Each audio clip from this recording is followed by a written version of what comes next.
Yo, what's good? Larry here. I know I usually post gaming content to my channel, but yesterday I just got a computer, so today I thought I'd do a reaction. So today we're gonna be reacting to a few horror stories by Horror Shorts Party called Three Ding Dong Ditch Horror Stories. Let's get into it.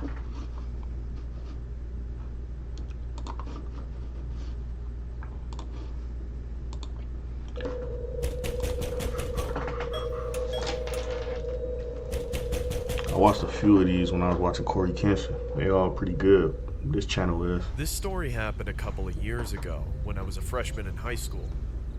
I remember me and my buddy Jay would go play Nicky Nine Door, otherwise known as Nicky Ding Nine Dong Door. Ditch, which was a game where you would go to a random person's Never door heard that being and called knock that. while running away before it got answered. Me and Jay loved to do this kind of thing, especially on Friday nights when the school week was over. Okay. We were the modern-day little rascals, looking to get a kick out of seeing any adults become annoyed by our childish antics. Mm-hmm. One day, during gym class, me and Jay sat on the bleachers while collectively discussing what potential houses we could prey on next. That's when Jay suggested our school janitor, Mr. G, as he casually mopped the side of the gym floor in front of us. There. Dude, let's hit his house tonight. Apparently his house is notorious for being nine-doored all the time. Nine Door. I don't think that's a good idea. Again, nobody dude. ever Didn't you calls hear it his that. daughter died? Oh yeah. Jesus Christ. Poor little thing was getting teased too much for having pet squirrels. Pet squirrels?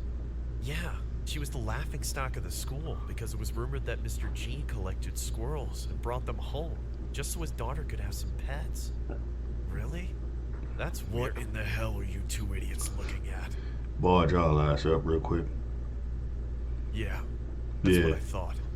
Don't be talking about my daughter or any of my business before I dump this dirty mop water on your heads. Talk your shit. That's when Mr. G strolled away with his mop bucket, while me and Jay looked at each other and thought to ourselves that his house would be the perfect stakeout for Ding Dong Ditch later that night. See? That's that shit I be A talking couple about. hours later, Oh, me and oh, Jay oh. would play Mortal Kombat Armageddon on my Oh. PlayStation 2, till it was dark enough to go outside and pay Mr. G's house a visit. They As can't we fuck walked with me, down the y'all. neighborhood, Jay pointed Noob, Cybot, Raiden, Johnny Cage, can't fuck with me. Scarlett, Tanya, can't fuck with me, though. out Mr. G's house, which was about 2 houses down from where we were standing. We played rock, paper, scissors to decide who was going to be the Ding Dong Ditcher, and of course, as fate would have it, I lost with scissors, while Jay held rock. We used to just call that shit knicker-knacker. I just thought I'd I add that in. casually approached Mr. G's porch without making it obvious to any potential onlooking neighbors that we were doing anything suspicious. As I slowly began to raise my balled-up fist to knock the door, it abruptly swang open with Damn, he Mr. big G as hell. holding a large baseball bat, saying, "I'm gonna kill you and make you eat my crap, you little squirms." Damn. That's when me and Jay made a dash for it and began to run for our lives while Mr. G chased us with a baseball bat What are in you one on? hand and a long piece of rope in the other. "Stop running away, you little punks! You all wanted smoke, didn't you? Ooh. Didn't you?" I remember looking I fuck back with for Mr. a G. split Hold up. second and could see the crazed look in Mr. G's eyes. Hold Almost up. like he had been anticipating that someone would Nicky Nine Door his Fuck house you, home. again. As Jay and I glanced to our right, we unhesitatingly made a swift turn towards the direction of a large fence with a hole in it, which led to a forest preserve with a warning sign that Don't said, go in there. "Danger, What? do not go beyond this point." Don't go beyond that point. Danger. Don't go beyond this point. We both disregarded the sign and quickly ran through the hole in the fence while trying to not slip on any branches or tree bark piled along the Good trail. dog. He not even gonna It chase was off about there. 30 seconds into the forest where I found myself hiding behind a large tree, while Jay was hiding behind one across from me. That's when I crouched down as I heard the Oh, he's footsteps still of on now. Mr. G stopping mid-trail, almost as if he knew we were within his parameters. I clasped both my hands over my mouth and began to pray in my head that he wouldn't approach either of us.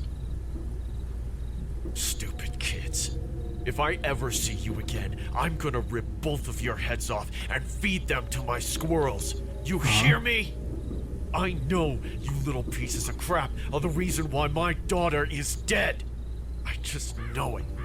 I know you two picked on her at school. Damn. Am I right? I swear to God, if I ever see you come by my house again, I will turn both of you to my kids. I'm lonely. I just need another child. And you pricks took everything away from me. Not a fucking ad. Come on.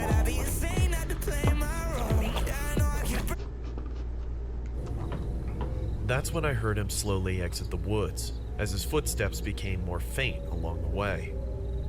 Me and Jay were so shaken up to the point where we remained hidden behind our respective trees for about a good 10 minutes before we thought it was safe enough to head back on the trail. I think the coast is clear. Right.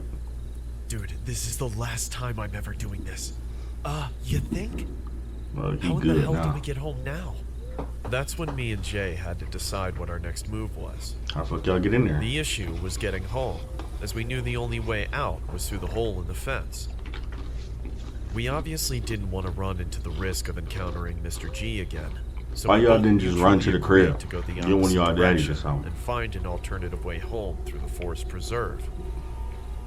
As we got deeper into the forest, I can recall stepping on a gooey substance. Y'all fucking It's up. like it was a dead cat of some sort. Jay pulled out his cell phone and flashed his light towards my shoes, only to see a dead squirrel soaked in a puddle of its own blood. Uh-oh. What the hell? Looks like a bear ate it. Dude, that looks gnarly. Jay then picked up the mutilated squirrel by its tail and asked me to take a picture of him with his cell phone. He's still playing and shit. Freaking sick, dude. Yeah, He really then took dropped picture the of dead it. squirrel on the ground, and we proceeded to head further into the trail.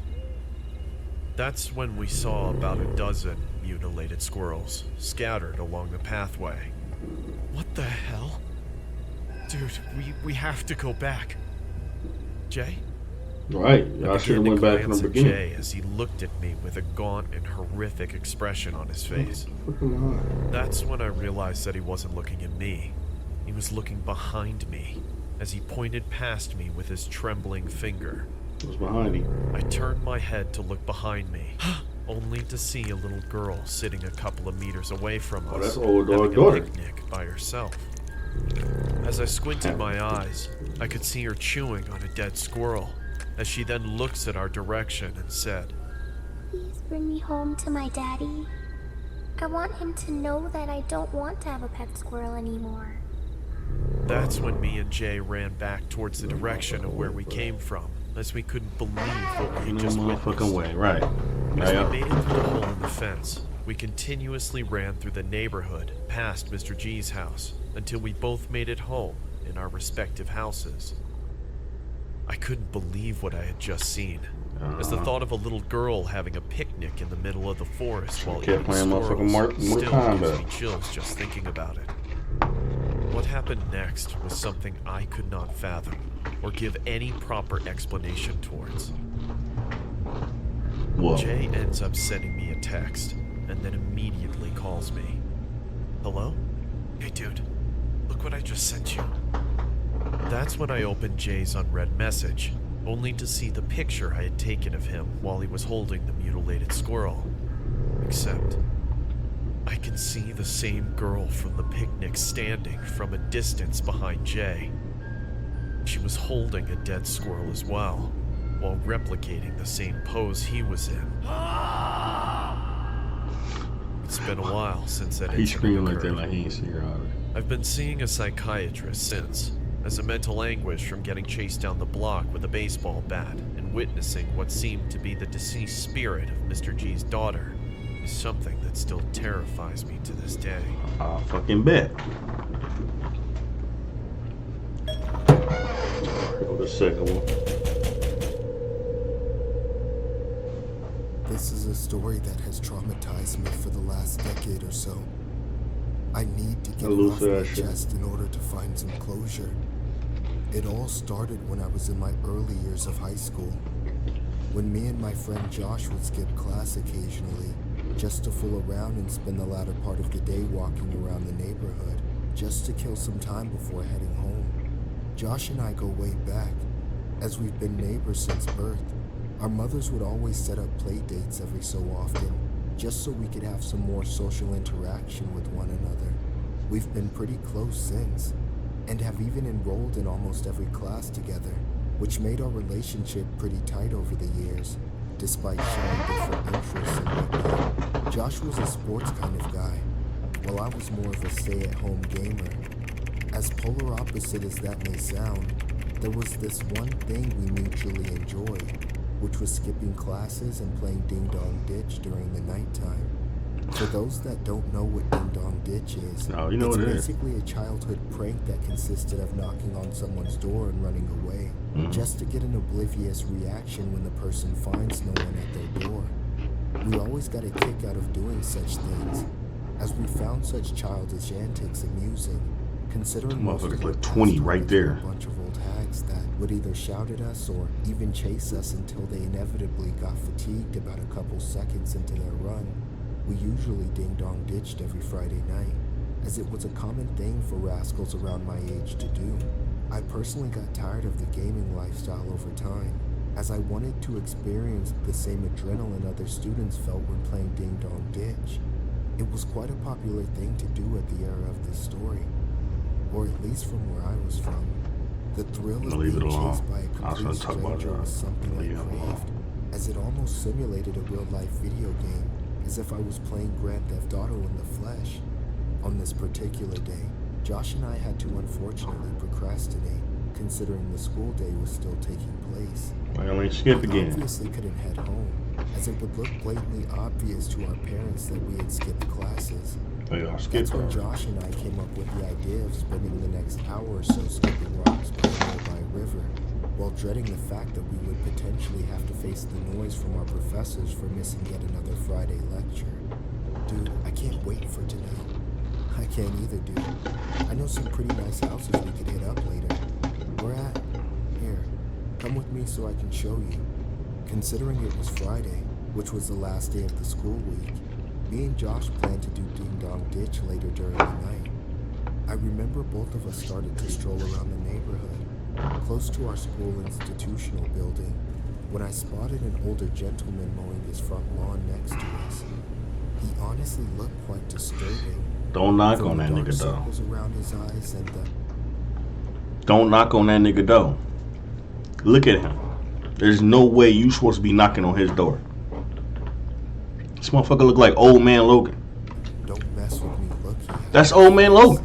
It was almost as if he had a sixth sense for the trouble we planned to cause, as he began staring directly at both of us, like we were some kind of fecal matter that didn't belong on his street. We Why both fecal glanced matter? nervously back at him, and then back Damn. at each other, as I could tell from the look of Josh's eyes that we were both thinking of the same thing. This was the house we were going to play Ding Dong Ditch with. That don't look like the That's look when y'all Josh looking and I though. casually That don't look like the look walked y'all past giving. his house and back towards the school premises. Y'all scared shitless. As we decided to kill the rest of the day by hanging at the school's outdoor bleachers, where the cheerleading team would usually conduct their dance rehearsals. I remember gawking my eyes at the cheerleaders, while trying to see if I could spot my longtime crush Megan, who just so happened to be a part of the team. "Hey Andy, I bet you're looking at Megan, aren't you?" "Yeah, why?" "You should just go talk to her." "Yeah." Yes. You should just go talk to her and not knock on that nigga door. "You say what?" "I Fuck. don't know. Maybe that you're handsome and that you enjoy playing Ding Dong Ditch on Friday nights?" What? Shut the hell up, dude. As accurate as my friend Josh was, I was always prideful in admitting that he was right. I honestly could never muster up the courage to ask Megan out, as the adrenaline I got from her presence surprisingly seemed more overbearing than Ding Dong ditching a stranger's house. I remember staring directly at Megan, as if my eyes could travel directly into the depths of her soul. Talk your shit. It was almost as if I could see her internal extremities, surrounding the circumference of my eyeballs. That's when I began to What's going on, though? visions of her What he was insides envisioning. shredded up into a million pieces.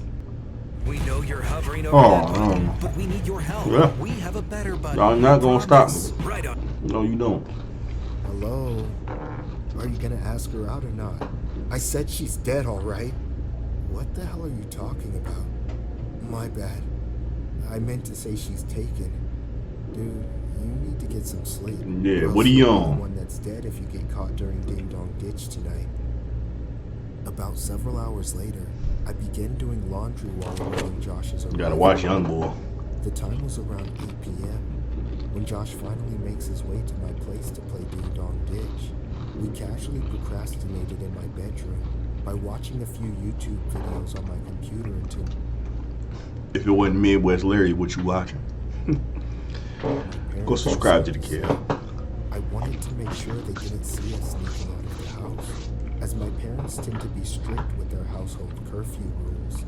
As we quietly made it to the front door, me and Josh began walking in the direction of the neighborhood of where the man's house was that we saw earlier during the school day. About 10 minutes later, Josh and I stood behind a tree across the street from the house, as we can visibly see the curtain lights illuminating from the television in the man's living room. Yeah. Both of us were extremely timid and nervous, which was quite unusual, considering we had both ding-dong ditched about a dozen times in the past. But something felt off about this house. Josh and I then looked at each other and began to contemplate who was going to be the ding-dong ditcher and who was going to hang back on the driveway. No matter how much back and forth bickering we did, I knew in the back of my head that I wasn't going to knock on that man's door, as my anxiety levels Don't were get probably scared shooting now. through the roof. Just knock on his door already, you wimp. I've already knocked on the last 3 houses we did. It's your turn now. Dude, I can't. I have a feeling he's gonna Fuck, he getting as carried. soon as I step on He his getting door. carried in Ding Dong Ditch. That's crazy. If you're gonna be such a wimp, then That's at least crazy. have the balls to pack his house. Yeah, with wood eggs, genius. That's when Josh pulls out an egg from his pocket and hands it over to me. It's a big ass front pocket. Do it. Do it. Oh, I yeah. began to feel lightheaded, like everything was moving in slow motion. He that I scared. didn't know if I was extremely paranoid or if the man's stare from our initial encounter had sparked an internal fear that I wasn't able to put out. That's when I broke out of my hazy glaze and unhesitantly threw the egg towards the man's living room window. My heart sank in my stomach as the singular man's window surprisingly shattered from the egg. Josh then whispers, "It was a hard-boiled egg," and abruptly sprints in the direction of... Bro, he just sold you so bad, bro. You supposed to be egg in the house. He gave you a mother. He gave you a hard-boiled egg. of where we came from. I felt completely shell-shocked, as I couldn't move any muscle in the fiber of my being. It was almost as if I had lost my ability to run or walk, for that matter. I remember crouching down and remaining hidden behind the trees. He's still there? I could hear the man come out from his front door and say, "I smell vermin." I then His man's ran, but silence, as the tension in the air was insane. My heart began beating at a rapid pace, to the point of where I thought I was going to have a heart attack. I didn't move from my spot, and even went as far as to cover my mouth with my hand. why is you still there? I could hear my breathing from afar. What makes this story all the more disturbing was what transpired next. I remember seeing my crush Megan walking down the sidewalk towards the direction of the man. He already was on some strange It seemed shit. like she was going for a late night stroll while listening to music through her headphones. Yeah. I obviously couldn't say anything, as I didn't want to blow my cover, nor did she even know who I was. So I remained hidden behind the tree.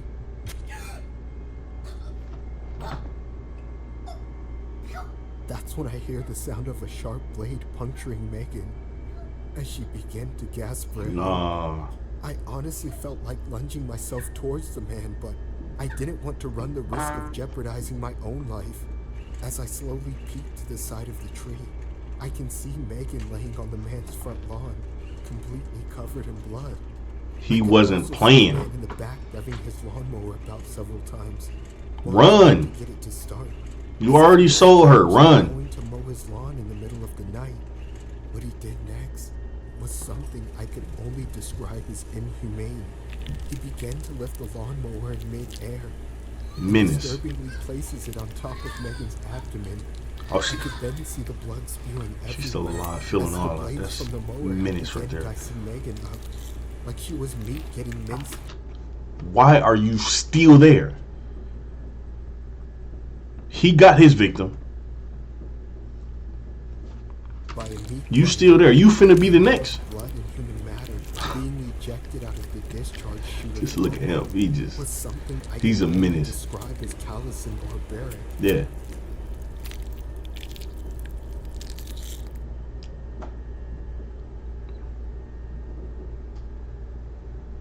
So what would, so like what? Could he like see into the future? Like, cause he just envisioned her there earlier and now she really. I was I don't know 17 about years that one. old at the Okay. time that the story occurred. Okay. It was me and 3 of my Gasoline. closest friends from high school, strolling around the neighborhood at around 10 p.m., trying to plan what house we could potentially play Ding Dong Ditch with. Mhm. Ding Dong Ditch was basically a game where someone knocks on a stranger's door and hides when the door gets answered. Gotcha. Me and my friends were little rascals by heart, and would always get a kick out of doing such mischievous activities like this, considering we were young and dumb at the time and couldn't find anything else better to do than find ourselves doing juvenile pranks. For more context, my friends' names were Ryan, Jesse, and Darren. Ryan was the skinny one out of the group, who was faster than all of us considering he was a tall and lengthy kind of guy. Jesse was the chubby one, who was surprisingly fast for someone his size. And then there was Darren, who was usually the ringleader when it came to doing such disobedient ventures. It was about a 15-minute walk around the neighborhood I forgot all when your Darren names that spotted quick. an old vintage-style looking house on the corner of the street. Hey guys, let's hit up that house. Okay, who wants to go first? Not me. You go first, Ryan. Of course You're he faster don't than wanna go. anyone here. I think Darren should go since he chose the house. Y'all are a bunch of wimps. Get out of my way. Talk your shit. Damn. Fucking ad again. Come on. Darren Scared then you too, casually bro. walked over to the house and made his way up swiftly onto the front porch, as me, Jesse, and Ryan hung back to observe the ding-dong ditch. I remember vaguely seeing a silhouette of a head looking at Darren from behind the curtains of the window. Right. It was hard to tell since it was extremely dark, but I decided to give Darren a warning just in case someone was really there. I instinctively yelled, "Darren, run!" That's when Darren abruptly slams his fist on the door several Smack times that despite my warning. I then remember He's a splitting menace. the scene with Jesse and Ryan, while Darren followed behind us. I remember running down the street a little bit faster than usual, as I was genuinely scared that the person behind the curtain would come chasing after us. We were all hyperventilating from a mixture of adrenaline and exhaustion, when Darren shouts at me, saying, "What was that yelling about? Right. I'm pretty sure I saw someone looking at you from the window. Did you guys see anything?" "Nope." That's when we all began to eventually part ways back to our respective homes. Ryan and Jesse walked towards a local bus stop, as they lived about 2 minutes away from each other. Me and Darren went our own separate ways, as he lived opposite from where I was walking. Now you gotta walk to I your began to crib by walk yourself. home, as the walk was about 15 minutes, give or take, 15-minute getting there walk. wasn't so much of a hassle. I remember pulling out my Are you headphones to listen to some crazy? music from my cell phone when I saw a car casually driving in the street next to me. It was a little unsettling considering how dark it was outside, Is that Jason? and how the car didn't have its headlights on. I remember glancing at the vehicle through my peripherals, just to see who this person was, but unfortunately couldn't see anything as their windows were rolled up and tinted. No one's I driving decided that to car. abruptly stop and casually play off as I was looking at my phone for some directions on Google Maps or something. That's when I noticed the car had oddly stopped as well.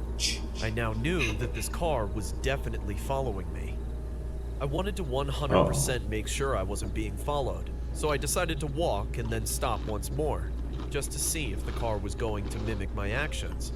Once again, the car stopped in sync Hit with the my alley. actions, at the same exact time I had stopped walking. I then put my phone in my pocket and began to unhesitatingly sprint like a wild maniac, running through bushes and hopping over fences just to get away from that vehicle. I eventually made it home and decided to peek through my living room window just to see if the car was still following me. Why they playing Jason It song didn't. though? Just the street lights and houses on the other side of the street. I then crawled into my bed and disregarded what had just occurred.